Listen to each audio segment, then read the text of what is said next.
નમસ્કાર દર્શક મિત્રો, હું અશોક પરમાર સહયોગ દ્વારા પ્રસ્તુત ન્યૂઝ 20 ગુજરાતીમાં આપ સૌ દર્શક મિત્રોનું હાર્દિક સ્વાગત કરું છું। જોઈએ આજના મુખ્ય સમાચારો। જૂનાગઢ શહેર અને જિલ્લામાં 31મી ઉજવણી અંતર્ગત પોલીસ દ્વારા ચુસ્ત બંદોબસ્ત ગોઠવાયો। નવા વર્ષની ઉજવણીમાં ડ્રિંક પાર્ટીની શક્યતાઓને પગલે પોલીસે ચાંપતી નજર રાખી હતી। જૂનાગઢ સૌરાષ્ટ્રમાં 31મી ઉજવણી માટે યુવાધન ભારે ઉત્સાહિત બન્યું છે। ત્યારે આધારભૂત રીતે મળતી વિગત અનુસાર યુવા વર્ગ દ્વારા આજે નવા વર્ષને આવકારવા માટે પાર્ટી, ડાન્સ સહિતના કાર્યક્રમો લઈ પોલીસનો ચુસ્ત બંદોબસ્ત ગોઠવવામાં આવ્યો છે। પાર્ટી પ્લોટ, ફાર્મ હાઉસ પોલીસની ચાંપતી નજર રાખવામાં આવી છે અને ક્યાંય પણ છાટકા બનીને ખેલ થશે તો તેની સામે કડક કાર્યવાહી કરવામાં આવશે તેવું જાણવા મળેલું હતું। જૂનાગઢ શહેર અને જિલ્લાભરમાં 31ને ધ્યાને રાખીને 2024નો અંતિમ દિવસ એટલે 31 ડિસેમ્બર, જેને 31 તરીકે ઓળખવામાં આવે છે, ત્યારે મધ્યરાત્રિ એટલે કે રાત્રિના 12 વાગ્યે નવા વર્ષના આગમનને વધાવવા માટે સૌરાષ્ટ્ર, ગુજરાત, સૌરાષ્ટ્રભરમાં અનેકવિધ કાર્યક્રમો યોજવામાં આવ્યા હતા। યુવાધન પાર્ટીઓ માટે સજ્જ બની ગયેલ છે અને ફાર્મ હાઉસ, પાર્ટી પ્લોટમાં ભવ્ય કાર્યક્રમનું આયોજન થયું હતું। આ દરમિયાન જૂનાગઢ શહેર અને જિલ્લામાં ફાર્મ હાઉસ, પાર્ટી પ્લોટ, ખાનગી હોટલ સહિતના વિવિધ સ્થળોએ પાર્ટીના આયોજનો કરવામાં આવ્યા હોય છે। ત્યારે કેટલાક વર્ષથી નશીલા પદાર્થો, દારૂનું સેવન કરીને પણ પાર્ટીઓ કરવામાં આવતા હોય, ત્યારે એક તરફ યુવા ધનની ફર્સ્ટ વિશિષ્ટ ઉજવણી માટે સજ્જ બની ગયેલા છે, ત્યારે બીજી તરફ નવા વર્ષની ઉજવણી વિશિષ્ટ રીતે કરવા માટે પણ કેટલા લોકો સજ્જ બની ગયા છે। આજે રાત્રે મધરાતે એટલે 12ના ટકોરે નવા વર્ષને આવકારવા માટે શાનદાર કાર્યક્રમો ભવ્ય રીતે ઉજવવામાં આવ્યા હતા। તો બીજી તરફ નવા વર્ષની ઉજવણી ભલે થાય પરંતુ નશીલા પદાર્થોનું સેવન ન થાય તેમજ છાકટા બનીને યુવાનો મદહસ ના કરે તે માટે પોલીસ દ્વારા ખાસ સતર્કતા રાખવામાં આવી હતી। નશાખોરોને ઝડપી પાડવા માટે જૂનાગઢ જિલ્લામાં પોલીસ દ્વારા વિવિધ સ્થળો અને હાઈવે ચેકપોસ્ટ ઉપર ચેકિંગ ઝુંબેશ શરૂ કરવામાં આવી હતી। ઉપરાંત દારૂની હેરાફેરી અને નશો કરેલા વાહન ચલાવતા શખ્સોને પકડવા માટે જેથ એનાલાઇઝર વડે તપાસ કરવામાં આવી રહી હતી। 18 ચેકપોસ્ટ ખાતે વાહનોને અટકાવી તપાસ માટે સતત ચાંપતી નજર પોલીસ દ્વારા રાખવામાં આવી હતી। જિલ્લામાં 40 ટીમના 70 કર્મચારીઓ દ્વારા ઝડબેસલાદ બંદોબસ્ત ગોઠવવામાં આવ્યો હતો। નવા વર્ષની ઉજવણીમાં ખાનગી hotel, party plot, farm house, ખાસ કરીને સાસણ, મેંદરડા વિસ્તારમાં ફાર્મ હાઉસ થતી હોય ત્યાં જૂનાગઢ જિલ્લા પોલીસ વડા હર્ષદ મહેતાના માર્ગદર્શન હેઠળ જિલ્લાભરમાં ચાંપતો પોલીસ બંદોબસ્ત ગોઠવવામાં આવ્યો હતો। 31 નિમિત્તે જૂનાગઢ શહેર અને જિલ્લાના જે ટુરિસ્ટ પ્લેસ છે તેમાં મોટા પ્રમાણમાં જ્યારે યાત્રાળુઓ આવતા હોય અને આ તહેવાર 31 નિમિત્તે જૂનાગઢ સિટી અને સમગ્ર જિલ્લા વિસ્તારમાં પોલીસ વડાશ્રીની સૂચના મુજબ બંદોબસ્ત રાખવામાં આવેલો છે અને 40 કરતાં પણ વધારે ચેકપોસ્ટ કાર્યરત છે।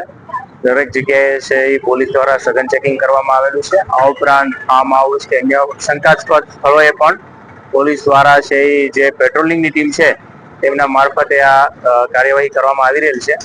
ખાસ કરીને અત્યારે ઝાંઝડા ચોકડી, મધુરમ બાયપાસ, સાબલપુર, મજેવાડી દરવાજા અને અત્યારે કાળવા ચોકમાં ગર્વની ટીમ, જિલ્લા અને highway traffic police, LCB, SOG, police સ્ટેશનની ટીમો, ડિવિઝનના અધિકારીશ્રી તમામ મારફતે છે એ આ 31ને લઈને કોઈ અનિચ્છનીય બનાવ ના બને તે માટે છે મોડી રાત સુધી જિલ્લાની 70% કરતાં પણ વધારે પોલીસ સ્ટેન્ડ ટુ છે અને આ શંકાસ્પદ ઇસમોને ચેક કરવાનું, શંકાસ્પદ સ્થળોનું ચેકિંગની કાર્યવાહી હાલ શરૂ છે, જેમાં ડ્રિંક એન્ડ ડ્રાઈવ, બ્લેક ફિલ્મવાળા, નંબર પ્લેટ વગરના તમામ પ્રકારના વાહનોના ચાલકો વિરુદ્ધ કાયદેસરની કાર્યવાહી કરવામાં આવી રહેલી છે। આ ઉપરાંત અન્ય કોઈ નિર્દોષ લોકો હેરાન ન થાય તે માટે પણ ખાસ તકેદારી રાખવામાં આવેલી છે।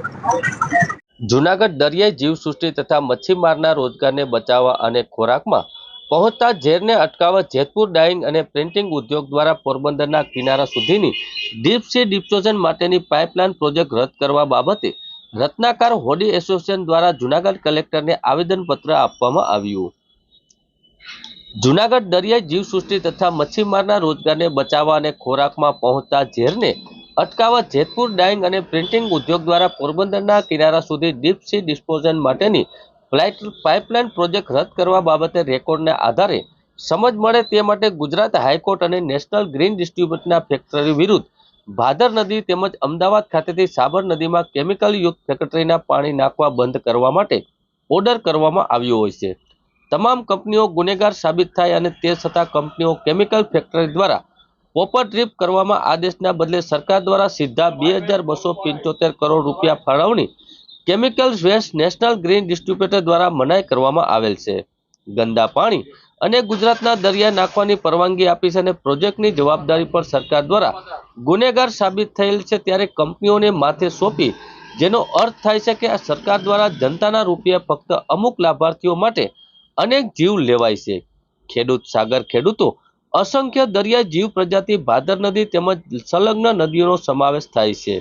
જવાબ મોટા ફૂટબોલ જેવી રમત એકબીજાના માથે જ્યારે ફૂટબોલ જેવી રમત રમવામાં આવે છે ત્યારે ઇન્ફ્યુઝન પ્રોજેક્ટની શરૂઆતના પ્રથમ ઉદ્યોગ ભવન ગુજરાતથી થઈ છે. ઉદ્યોગ ભવન ગુજરાત દ્વારા ગુજરાત રાજ્ય સરકાર પાસે માંગણી કરીને ગુજરાત રાજ્યના ઉદ્યોગના કેમિકલ યુક્ત પાણી પ્રશ્નનો નિકાલ કરવા માટે જમીન બગડે નહીં એટલા માટે વ્યવસ્થા કરવામાં આવે છે. રાજ્ય સરકાર પાસે 3 જગ્યા ઇન્ડસ્ટ્રીયલ વેસ્ટ માટેની માંગણી કરી છે, જેમાં વડોદરા, સુરત અને જેતપુરની ફેક્ટરીનો સમાવેશ થતો હોય છે. જેના મુદ્દે રત્નાકર હોડી એસોસિએશન દ્વારા જૂનાગઢ કલેક્ટરને આવેદનપત્ર આપવામાં આવ્યું છે. બહુ મોટું નુકસાન છે. જેતપુરના ઝેરી પાણી દરિયામાં ઠાલવશે. એવા કુલ 7 પ્રોજેક્ટો અત્યારે દરિયામાં નાખવાની કોશિશ થઈ રહી છે. અમારા માછીમારોના ભવિષ્યને બચાવવા માટે સમગ્ર ગુજરાતના માછીમારો આજે અડધો દિવસ બંધ પાડીને તમામ કચેરીઓ, જિલ્લાની કચેરીઓએ આવેદન આપ્યું છે. અને આપ આદરણીય વડાપ્રધાન નરેન્દ્રભાઈ મોદીજી અને અમારા રાજ્યના મુખ્યમંત્રી શ્રી ભૂપેન્દ્રભાઈ પટેલજીને અમારી આ લાગણી પહોંચાડશો એવી નમ્ર વિનંતી સાથે આપની આ રજૂઆત અમે સરકારશ્રીમાં મોકલી આપીશું.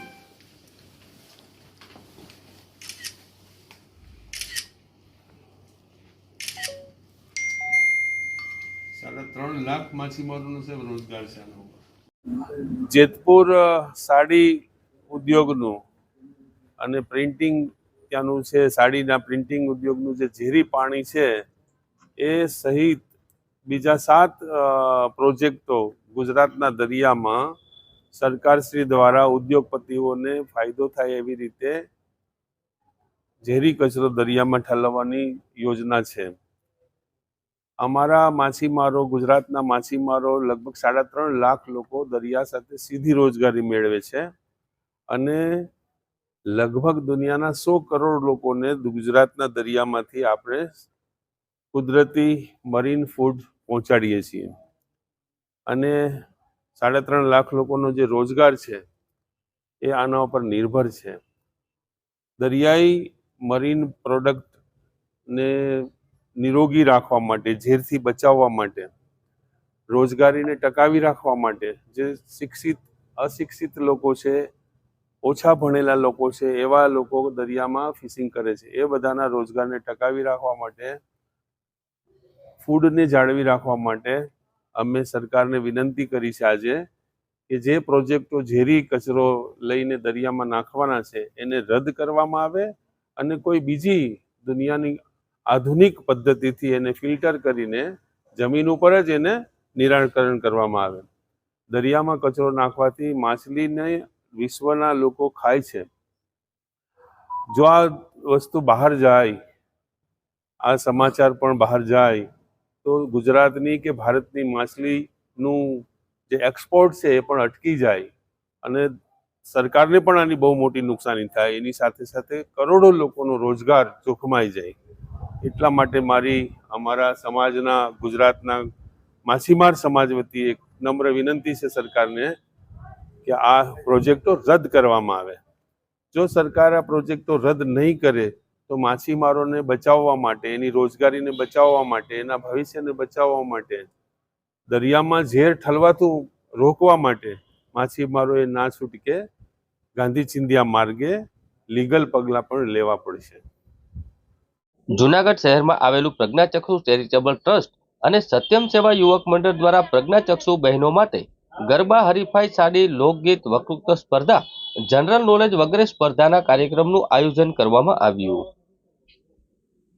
જૂનાગઢ શહેરમાં આવેલું પ્રજ્ઞાચક્ષુ ચેરિટેબલ ટ્રસ્ટ અને સત્યમ સેવા યુવક મંડળ દ્વારા પ્રજ્ઞાચક્ષુ બહેનો માટે ગરબા, હરીફાઈ, સાડી, લોકગીત, વક્તૃત્વ સ્પર્ધા, જનરલ નોલેજ વગેરે સ્પર્ધાના કાર્યક્રમનું આયોજન કરવામાં આવ્યું હતું, જેમાં 200 થી 8 બહેનો અને સ્પર્ધામાં ઉત્સાહભેર ભાગ લીધો હતો અને ગરબા સ્પર્ધામાં પ્રજ્ઞાચક્ષુ બહેનોએ લાઇબ્રેરી રીતે વિવિધ સ્ટેપ કોઈ પણ ભૂલ વિના રજૂ કર્યા હતા.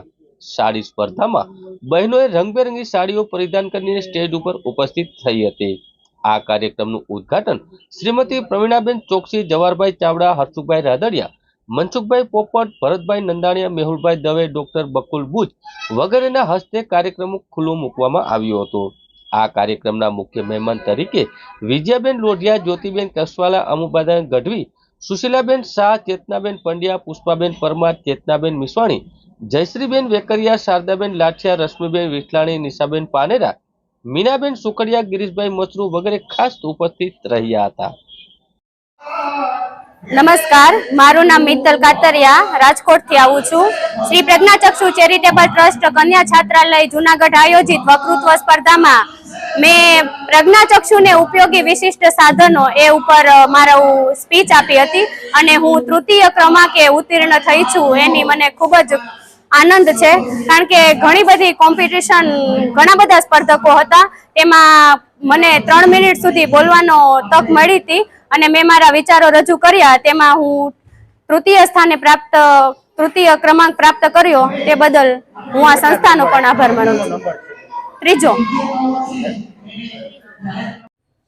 મારું નામ દુધાત્રા માનસી છે. હું સરસ્વતી પરગનાકુલમ અમદાવાદથી આવું છું અને આજની આ વક્તૃત્વ સ્પર્ધામાં મારો વિષય હતો સ્ત્રી પુરુષ સમાનતા. મને ખૂબ મજા આવી. બહુ જ કાઠું હતું, કારણ કે 3 મિનિટની અંદર મારા વક્તવ્યને પૂર્ણ કરવાનું હતું અને સ્ત્રી પુરુષ સમાનતા વિશે તો બહુ જ બધું બોલી શકાય, પરંતુ મેં મારા સારા પ્રયત્ન કર્યા અને નિર્ણાયકોનો નિર્ણય મને ખૂબ ગમ્યો. મારો 2nd નંબર આવ્યો અને હું ખૂબ ખુશ છું. અને લગભગ 40 જેટલા સ્પર્ધકો હતા, એમાં મારો 2nd નંબર આવ્યો છે. ખૂબ ખુશ છું. Thank you.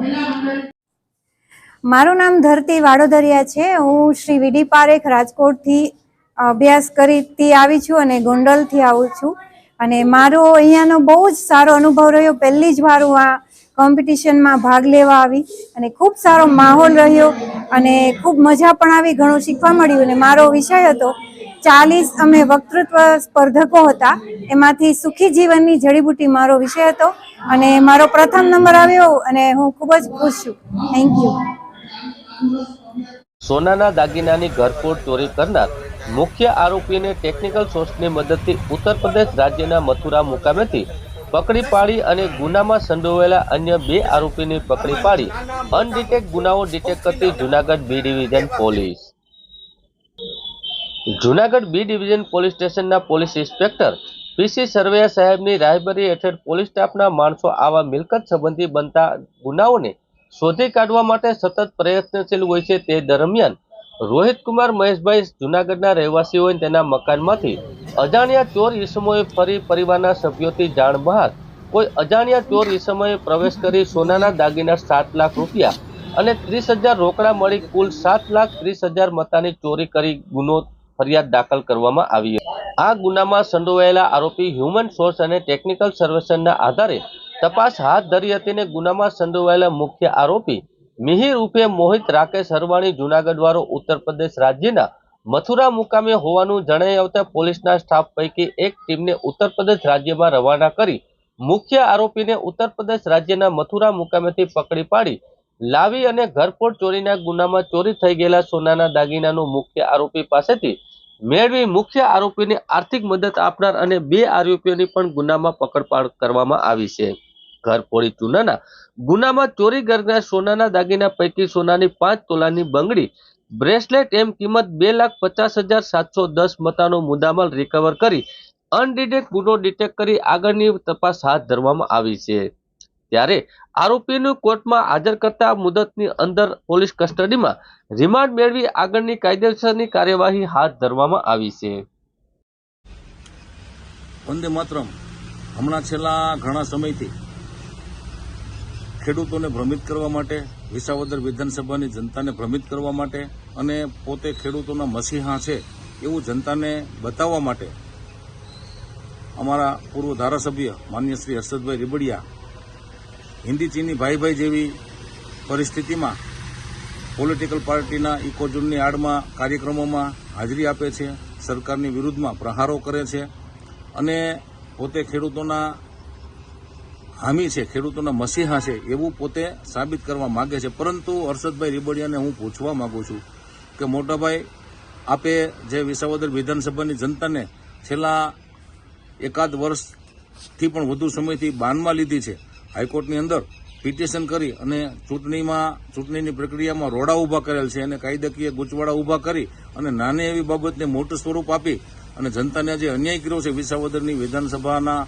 વિસ્તારને જે અન્યાય કર્યો છે એનો જવાબ આપે આપવો જોઈએ. અને આપ કોઈપણ પોલિટિકલ પાર્ટીના કાર્યક્રમોમાં હાજરી આપો છો અને ખેડૂતોના નેતા છો, તો ખરેખર જો ખેડૂતોની ચિંતા આપને હોય તો આપે વિસાવદરની જનતાનું પણ જોવું જોઈએ અને વિસ્તારનું પણ જોવું જોઈએ. તો મારી વિનંતી છે કે આપે ખરેખર જો ખેડૂતની ચિંતા હોય, જનતાની ચિંતા હોય, તો પિટિશન પરત ખેંચી અને ચૂંટણીની પ્રક્રિયાનો માર્ગ મોકળો કરવો જોઈએ. વંદે માતરમ.